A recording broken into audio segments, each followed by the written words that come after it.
Defunct German car brands. German cars are renowned worldwide as excellent and well-engineered products, and whoever can afford one does at least consider buying one when the time for a new car has come. The German car brands Volkswagen, Audi, BMW and Mercedes-Benz are marketed worldwide and enjoy an excellent reputation, but also a reputation of being on the more expensive side. However, the German car industry used to be much bigger in terms of manufacturers and brands. I'm not even talking about the early days of the car, when a countless number of small companies, today we would talk about startups, dabbled in the car business. Many of them experienced a fatal crisis at some point and went out of the market. Others were bought by their more successful competitors, but after World War II, there were still companies and brands surviving that are now defunct. With this video, I'm starting a small series of videos about defunct German car brands. I will focus on cars that existed post-World War II, which excludes formerly big brands like Stoever, Adler, Wanderer and Horch, as well as exotic developments like Edmund Rumpler's aerodynamic teardrop car. I will also not cover each and every attempt to establish a car brand post-World War II, so tiny brands that made one or two models only, like Heikel, Zündab, Messerschmitt, Gutbrot or Amphicar, or manufacturers who sold them in homeopathic numbers like Fulda Mobil or AWE. As a bonus, I will at the end of this series cover the East German car market. The brands that I will be talking about will appear in the order they disappeared from the market. Therefore, the first three videos will cover the three brands of the Borgward Group of Bremen in northern Germany, which went out of business after a hotly debated bankruptcy, which probably wasn't one at all because all the creditors were paid in full. Speculations that it was a scheme of BMW and the Bavarian government against a dangerous competitor could never be disproven. Add a murky company structure with three brands operating largely in parallel and independently of each other, a stubborn patriarch as the owner of the company, an anti-capitalist left-wing state government of the state of Bremen, and an underfinanced development and engineering department producing new models with serious teething troubles, and you have all the ingredients for an unsound business. The origins of the company go back to 1905, with the establishment of Hansa Automobilgesellschaft in Varel, near Bremen, and the foundation of Namag, maker of the Lloyd car in Bremen itself. These two businesses merged in 1914 to form the Hansa Lloyd Werke AG. After World War I, in the troubled economic situation then confronting Germany, the businesses failed to prosper, and by the late 1920s they faced bankruptcy.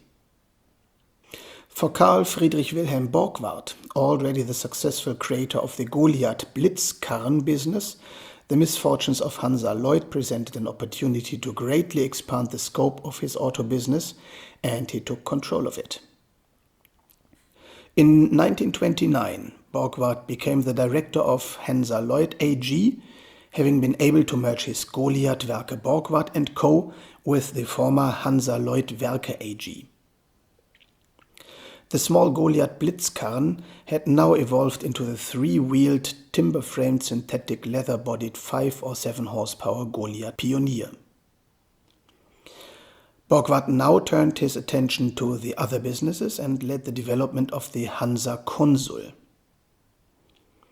In February 1937 there came the new Hansa Borgward 2000, and in 1939 the Hansa brand was dropped and the car was named Borgward 2000. The 2000 model was followed by the Borgward 2300, featuring the same body, which remained in production until the war shut down all car productions in Germany in 1942. After World War II, in 1946, when his denazification proceedings ended with a follower verdict, Carl F.W. Borgward used some of the brand names from the businesses he had acquired over the years to found 3 separate companies: Borgward, Goliath, and Lloyd. This was intended to increase the quantity of steel allocated to his businesses at a time of austerity and rationing. Initially, this worked well, but in the long run, the proliferation of 3 legal entities added unhelpful layers of complexity through the 1950s and encouraged a broadening of the range, which in the end proved financially unsustainable with the sales volumes achievable. We will now focus on the Borgward brand and feature the Lloyd and Borgward Hansa brands in the next 2 videos. In 1949, the company presented the Borgward Hansa 1500, the first all-new automobile designed in post-war Germany. In a market dominated by pre-war constructions, its body shape was revolutionary. The 3-box pontoon shape became mainstream years later with the introduction of the Mercedes-Benz W120 series. The car was available as a 2- or 4-door sedan, seating 6 people on 2 contiguous seat benches. The delicate steering wheel ensured the best visibility of the instruments at all angles. Behind the steering wheel was the column-mounted gear lever controlling a 3-speed unsynchronized manual gearbox or a 2-speed automatic gearbox as visible in this picture. A 2-door estate version and a 5-seater 2-door cabriolet became available later, along with a 2-seater sports convertible. The Hansa 1500 had a 1.5-liter 4-cylinder OHV engine providing initially 48 horsepower. It was later improved and produced then 52 horsepower. A tuned version producing 66 horsepower was installed in the sports convertible. Another modern feature were the independently sprung wheels. The rear wheels were attached to a swing axle and supported by springs with hydraulic shock absorbers. All 4 wheels had hydraulic drum brakes, another modern feature at the time when cable-operated brakes were still the norm. In 1952, the car was fitted with a 1.8-liter engine producing 60 horsepower. This variant was named Hansa 1800 accordingly. It received a 4-speed gearbox with a synchromesh between the top 2 ratios. As before, the 2- and 4-door saloons were complemented by convertible and estate versions. In 1953, the Hansa 1800 became available with an optional 1.8-liter diesel engine producing 42 horsepower. In total, 33,841 cars of the Borgward Hansa 1500-1800 series were produced between 1949 and 1954. Borgward used the technological basis of the Hansa 1500 to create prototypes for the sports Coupé. The first attempt was shown in March 1953. It had a body made from aluminum alloy and had the 1.5-liter engine tuned for an output of 80 horsepower. Customers preferred the models of Porsche, however, so the prototype were not developed for mass production. One of these 3 prototype cars received a tuned 1.8-liter engine and won 2 long-distance races. 1 year later, in 1954, Borgward presented prototypes of a new Hansa Coupé.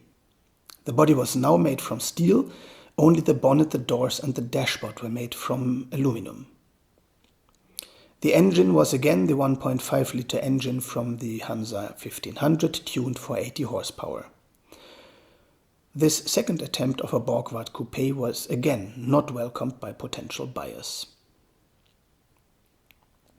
In 1951, Borgward had presented a prototype with a highly unusual Fastback body named Borgward Hansa 1800, which was meant as an upmarket extension of the Hansa 1500. However, the 1.8-liter engine proved to be too weak for the much larger and heavier body and was eventually used for the Hansa 1800 mentioned before. In all rush, a new 2.4-liter inline six-cylinder engine was developed using the existing four-cylinder as the technological platform to adequately propel the larger and heavier body and to appeal to the more luxurious flair of the prototype. The Hansa 2400 commenced production in 1952 as a large fastback with a unibody construction and four suicide doors. The interior had an advanced heating and ventilation system, ducting air directly to the rear passengers as well as to the front, with four individually adjustable zones. In 1953, the second body shape was introduced, a more conservative sedan, which was 20 cm longer than the fastback, both in the wheelbase and in total length. A transverse partition behind the front seats with a fully retractable glass window enabled the car to be a true chauffeur limousine. In 1955, production of the slow-selling fastback saloon ceased. The Notchback saloon underwent a minor facelift involving another stretch by 15 centimeters. It continued to be produced through 1959. At launch, the straight six-cylinder engine of 2 liters produced 82 horsepower, which was good for a top speed of 150 kilometers per hour. The 1955 package of improvements saw a reduction of the engine capacity to 2.2 liters, while the power rose to 100 horsepower. In the first months, only a 3-speed manual gearbox was available, which was very soon replaced by a 4-speed all-synchromesh manual gearbox. An automatic gear change option was also available. However, this automatic transmission developed in-house proved to be very unreliable. This, in combination with the weak brakes, may be the reason why the car sold very slowly. The brakes received a servo not until the 1955 improvement package. Between 1952 and 1958, only 1,338 cars of the Borgward Hansa 2400 were produced. The successor was the even more opulent Borgward P100. The Isabella was by a very wide margin the most successful and profitable car of the brand. As a successor of the Borgward Hansa 1500-1800 models, production commenced on June 10, 1954. It was initially marketed under the same name as its predecessor Borgward Hansa 1500, but the initial nickname of the prototype was soon used as the official model name. According to insiders, Carl F.W. Borgward, when asked how they should label the camouflage prototypes during road tests, answered, "I don't mind, write Isabella on it if you like." The 1800 version was dropped and the car was offered exclusively with 2 doors to keep a proper distance between the Isabella and the Hansa 2400. The Isabella was a completely new construction which took over little of the underpinnings and nothing at all of the externals of its predecessor. Carl F.W. Borgward himself had designed the car's exterior and had made 1:5 scale models from putty with his own hands. The new unibody construction with pronounced wheel arches, emphasized door swells, and a side chrome strip was no longer as stringent and austere as the smooth pontoon body of the predecessor from 1949, and additionally it was slightly lighter. The suspension now abandoned leaf springs at the rear. However, the 4-cylinder OHV engine with only 3 main bearings was taken over from the predecessor. In typical Borgward fashion, the intake manifold was part of the cylinder head. The carburetor was mounted on the valve cover, which gave the engine a clean appearance. The clutch was hydraulically operated and the gearbox, operated with a column-mounted shifter, was now fully synchromeshed. The modern overall design and the pleasing appearance of the Isabella were enthusiastically welcomed by the press at the presentation in 1954. The car hit the taste of the public and was a sales success from the very first day. 11,150 Isabellas were produced in 1954 in only 6 months of production, an early indicator that commercially this would be the most successful Borgward ever. After a development period of only 10 months, the model was initially affected with numerous teething troubles, which were gradually corrected. In the fall of 1955, the range was extended with a 3-door station wagon and a convertible. In addition, the Isabella TS was launched with a more powerful engine, producing 75 horsepower instead of 60 of the standard engine. The back door of the station wagon was hinged on the left side in the first version, however this turned out to be impractical and was changed into a tailgate hinged at the top. The convertible was built by Karl Deutsch GmbH of Cologne on behalf of Borgward. The light unibody construction of the Isabella was too weak without the structural strength of a roof, so it had to be extensively stiffened, making the cabriolet over 33% more expensive than the sedan. A pickup version was produced exclusively for the export market, especially for the USA. Responding to a sales decline of almost a third in 1955 and 1956, Karl Borgward decided to produce a coupé based on the Isabella with a shortened roofline as a really pretty car. The 4 hand-built prototypes were exceptionally well received by the press. Borgward gave one of these prototypes to his wife, who would continue to drive it into the 1980s. Commercial production of the coupé started in January 1957. A convertible version of the coupé followed suit. Both versions were only available with the 70 horsepower TS engine. The coupé appeared to boost sales of the whole Isabella range, which had a more prestigious appeal than the similarly sized competitors from Opel and Ford. By 1958, the more powerful 75 horsepower TS engine was offered for the more upmarket Isabella sedan and estate versions. Large tail fins became available as an option in the coupé.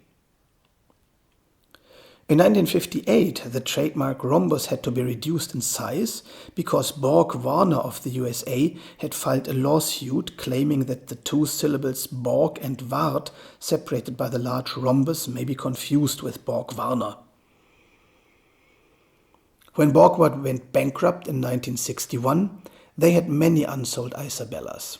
Nevertheless, the model's production at the Bremen plant continued until 1962, suggesting that overstocking had not been restricted to the finished vehicles.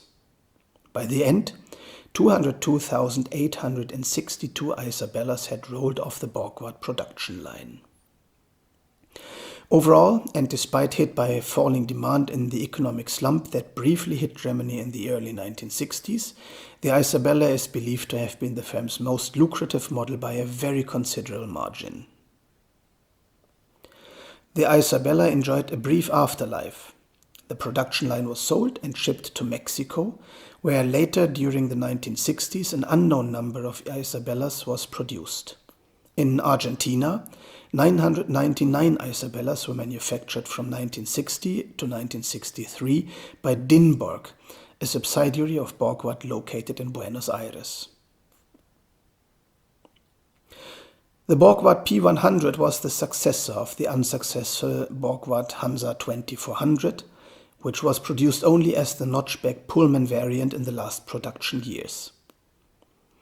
It was introduced at the IAA Motor Show in Frankfurt in September 1959 and production started in January 1960. The design featured the pontoon 3-box design pioneered by Borgward in 1949, but it was now filled out to the relatively angular corners with small tail fins, which were fashionable features of the early 1960s. The unibody of the P100 was 17 cm shorter and weighed 300 kg less than the Hansa 2400 Pullman. The car had the same 100 horsepower 2.2-liter straight-six engine, which meant with the lower weight that it was more economical and 5 km per hour faster than the predecessor. It accelerated from 0 to 100 kilometers in 16 seconds, which was considered sports car-like at the time. The P100 was the first German production car available with a revolutionary self-leveling air suspension. As a standard, the car came with a 4-speed manual transmission, but an automatic transmission, purchased from Hobbs Transmission of the UK, was available as an option and turned out to be much more reliable than the unit of its predecessor developed in-house.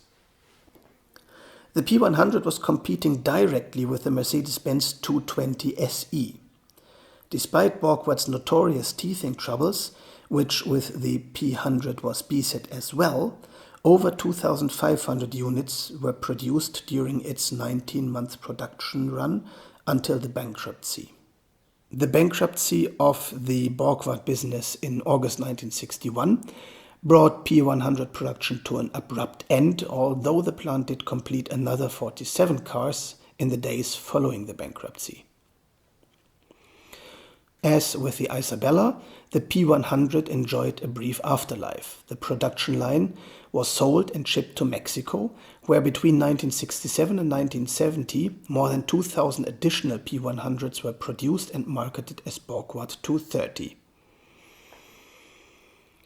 In 1961, the company was forced into liquidation by creditors. Carl Borgward himself died in July 1963, still insisting that the company had been technically solvent. This proved to be true in the sense that after the creditors were paid in full, there was still 1.5 million marks left over from the business. Reports of difficulties at Borgward surfaced in an article that appeared in Germany's news magazine Der Spiegel on the 14th of December in 1960. The Borgward Group, consisting of Borgward, Goliath and Lloyd, had the widest range of cars from any manufacturer in Germany, but was supporting a turnover of only 650 million marks, placing the overall sales value from the combined Borgward auto businesses only in 5th position among Germany's automakers. The 70-year-old Carl Borgward's hands-on insistence on an increasingly manic proliferation of new and modified models featuring advanced but underdeveloped technological innovations gave rise to components which too often did not work, broke down or fell apart, resulting in massive bills for pre-delivery remediation and or post-delivery warranty work that found their way back to the company. It is apparent that the company was confronting cash flow difficulties at the end of 1960, aggravated by a slump in customer demand in the USA. At the end of December 1960, Borgward approached the State Bank for a further 1 million mark of credit, the loan to be backed by a guarantee from the Bremen regional government, which initially the Bremen senators agreed to provide. However, following the flood of critical press comment, the senators withdrew their guarantee. They now required Carl Borgward to pledge the company itself to the state in return for the guarantee. After a tense 13-hour meeting widely reported in a still hostile media environment, Borgward agreed to the Senate's terms on the 4th of February 1961, thereby averting the bankruptcy of the business. The Bremen Senate insisted on appointing its own nominee as chairman of the company's supervisory board. The man they chose was Johannes Semmler, whom reports generally describe as a public auditor, though Semmler's career was much broader. He had studied law at university and worked initially as a lawyer. He was a founding member of the center-right CSU party, the polar opposite political spectrum of Bremen's left-leaning Senate. Semmler was based in Munich, with a network of contacts to BMW, to the Bavarian government, to fellow CSU party members, and to economic minister and future German Chancellor Ludwig Erhard. The appointment of Johannes Semmler as the representative of the Bremen senators to chair the Borgward supervisory board would, in retrospect, contribute to the controversy that followed the Borgward bankruptcy. On the 28th July 1961, Semler, as chairman of the supervisory board, joined the directors of the three companies Borgward, Goliath and Lloyd to instigate proceedings for the establishment of settlement proceedings, which would have provided for a court-sanctioned scheme of arrangements enabling the business to continue to trade while at the same time protecting the interests of the creditors. 2 months later, however, in September 1961, the Borgward and Goliath business were declared bankrupt, followed in November by the Lloyd business. Subsequent conspiracy theories have suggested that Semler, for reasons of his own, never had any intention of allowing the Borgward auto business to survive. The market space that Borgward opened was occupied by the very successful BMW New Class series of mid-range sedans, starting with the BMW 1500. For this reason, the abbreviation BMW, which stands for Bayerische Motorwerke, Bavarian Motor Works, was reinterpreted as Borgward macht weiter, Borgward continues,